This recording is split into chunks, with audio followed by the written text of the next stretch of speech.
This study focuses on the historical image and today's image of Boston City and comparison of them. The main goals of this study are determining the environment, places, architecture, texture of two different chosen roads, and finding answers to how different they are from each other by comparing them. The spaces observed in this study will be evaluated with the opinions about abstract spaces, holy spaces, absolute spaces, contradictory spaces, and spatial triad of Henry Lefebvre. Boston City is one of the oldest cities in the US. It was the scene of several key events of the American Revolution, such as the Boston Massacre, the Boston Tea Party, the Battle of Bunker Hill, and the Siege of Boston. In this perspective, Boston has many historical places. On the other hand, Boston City has the sixth largest economy in the country and 12th largest in the world. That means Boston has another face which is quite different from its historical side. To observe these two different sides and also compare them, I chose two different roads. The first road starts from Beacon Hill District, where is the oldest district of Boston City, and ends with the North End District, where is another one of the oldest district again. The second one starts with Downtown Crossing and continues with Financial District, where are the totally new faces of Boston City. The observations will be dealt with in the following sections in details, and in the final part there will be a comparison between these two roads. My digital Flaneur experience begins with the Beacon Hill District. As I learned that it is the oldest district in Boston City, I wanted my experience to begin from here. I started to walk in Charles Street, and my first impression was about the scale of apartments which surround the street. The scales of those apartments are really close to human scale, and this makes us feel we are in a really warm and safe neighborhood, because as architects we know our impressions or feelings can be changed due to scale of buildings.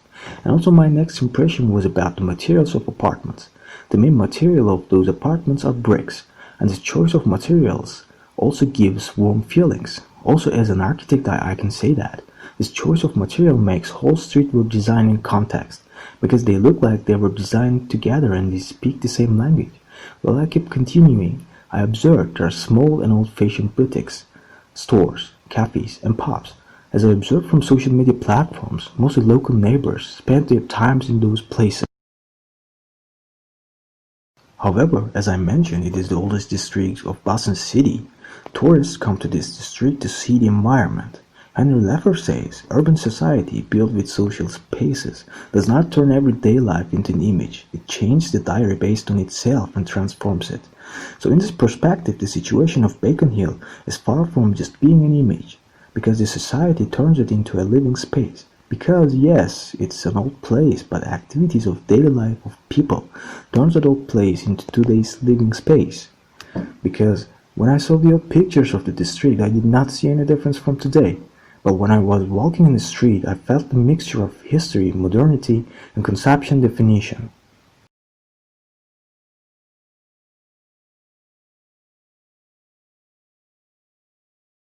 After the end of the Charles Street, a quite different image says welcome to you, because at the end of the street you meet with Boston Common, which is the oldest park in US.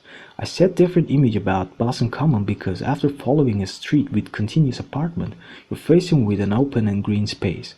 Suddenly you feel like you're entering a very different world. The first impression of me about this place was about people behaviors, because unlike the people on Charles Street, the people in here were not in rush. The people in here mostly were sitting on the banks, looking around, jogging or walking really slowly. They were like enjoying the moment. And also in Charles Street, I felt myself just a walking passenger, because I felt like I have no or so limited time to look around. I felt myself I have to keep walking without stopping. However, I did not feel like this in here, Boston Common. According to Lefebvre's absolute space definition, human life is in close relationship and harmony with nature, with space that has not yet been cut off from naturalness. I know nobody is farming here, but still people feel themselves in nature when they are here. And again, Lefebvre says, all the human activity is trying to transform absolute space, but it attributes a different quality and character to it. Again, this space is not design, it's related space. It's space representation rather than representation. Yes, this place was designed by someone of course, but compared to modern city life, this place is a small and modern representation of a natural life.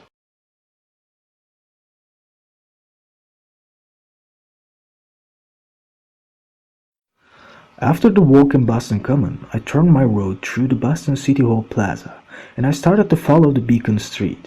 While I walking in the street, I realized one side of the road was surrounded by the apartments, the other side was the face of Boston Common. So the road was a mixture of the districts I have been observing.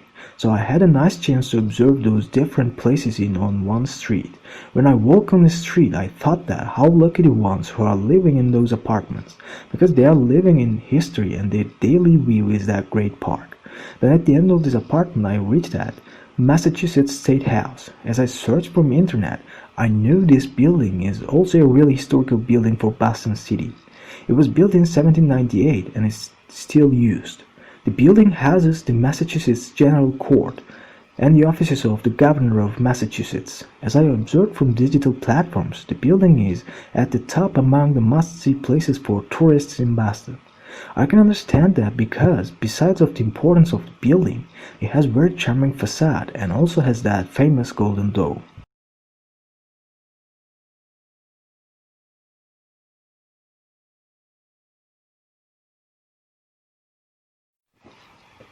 Then finally, I reached at the City Hall and City Hall Plaza, another area which has historical and also important buildings. However, compared to other districts I have been observing, the historical history of this district is a bit short. This area has many official buildings such as Boston City Hall Plaza, Center Plaza, courthouses, state and federal office buildings, and a mayor MBTA subway station. In this context, we can say that this is a place where official work is done. However, in City Hall Plaza there are many events such as concerts, festivals, and celebrations. In this perspective I can say this place is kind of a designed place for people to gather.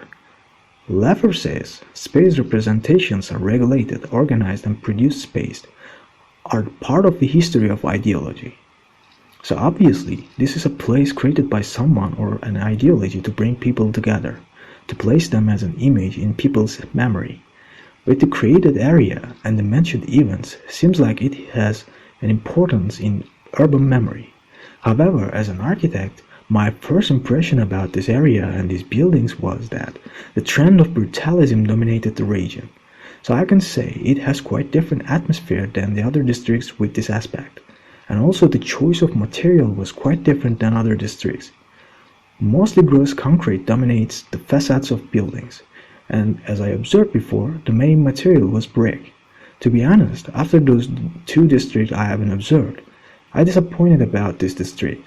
After I saw Beacon Hill, Boston Common, and Massachusetts State House, I did not expect to see these kind of buildings in the street. In this way, it is separated from the other districts. I just felt like the opposite whatever I said for Beacon Hill.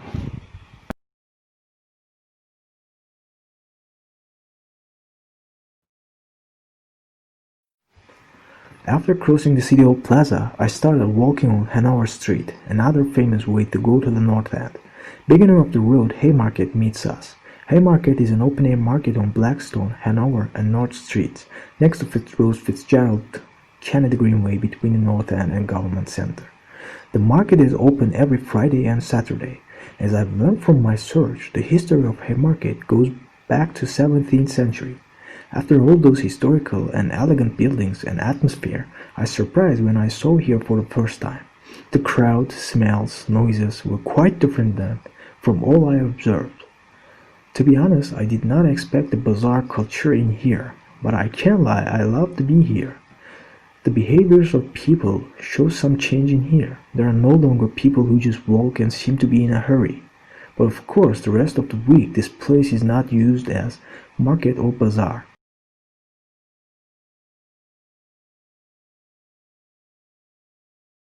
While I kept continuing, I realized this district is pretty similar with Beacon Hill district.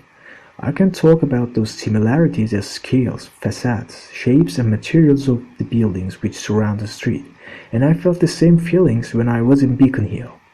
I observed really nice and lovely Italian restaurants in my walking, and I remember I read that the other name of this place is Little Italy. And as I observed from social media, tourists prefer this district especially for the white food options. So, I completed my first road by coming to end of North End District. In my second road, in order to observe different phases of Boston City, I chose my second road's beginning point as Theater District. The Theater District in the city center is home to famous sites such as the Cutler Majestic Theater and the historic Boston Opera House. So I started walking in Boylston Street, which is near the Boston Common. After short walking, I turned into Tremont Street, which is the home of many theater halls. My first impression about this district was it is some kind of mixture of modernity and also history, because I saw very modern apartments or buildings. However, I saw very historical theaters and opera houses. But I learned that from my internet search, this place is more alive in the evenings or nights because most of the shows in the halls start in the evening and the nights are more crowded and lively. As a digital flaneur, I decided to look at the night version of this place since I had no problem with time. And they were right. The night version of here was quite different. First of all, the colors and the lights of billboards got my attention. Because of them, I could not understand if it's really night or not, because they were lighting up the night and they were giving liveliness to it. And I think this is a good example of how people and their activities transform a space into a living space. During the daytime, the place was of course active. Eventually, it's a city center, but compared to nighttime, it was static and lifeless. However, in the nighttime, the place was more active, colorful, and alive.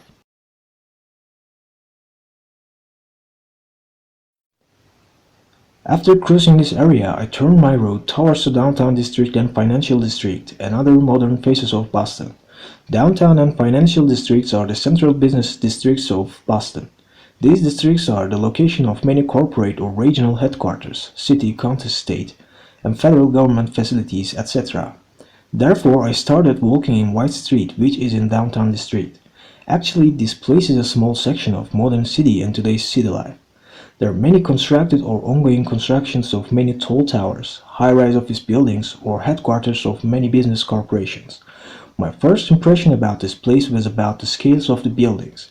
They are far away from human scale, and this made me feel a little bit insecure, because I felt got lost among those tall buildings covering the sky. The other impression of me was about the construction styles and also materials of those buildings. The buildings were or were still being built with today's modern construction techniques such as steel construction or column beam system.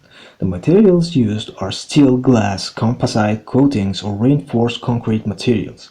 But if I stop being Flaneur and take a look at them as an architect I can say that I've faced with some impressive modern architecture examples as building types or facades. On the other hand, each building has unique facade and design. Besides, the fact that each building has its own facade and design has led them to be constructed without a holistic understanding and without a context.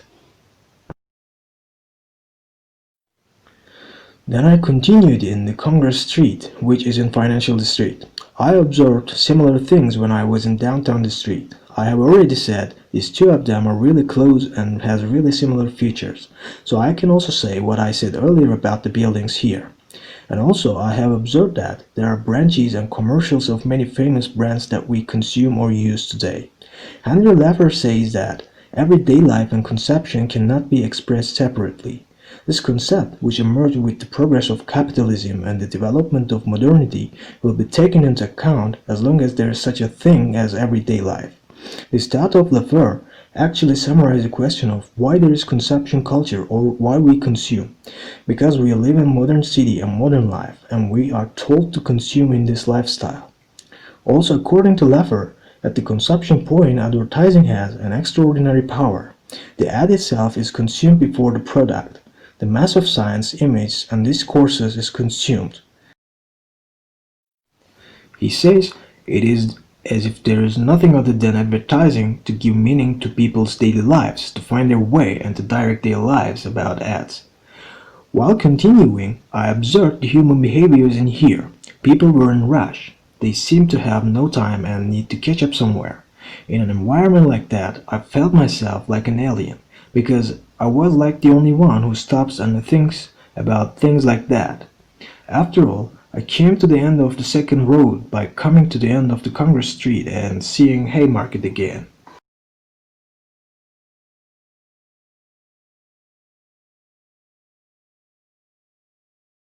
As I observed from my digital walking in two roads, I can clearly say that Boston City has two different sides.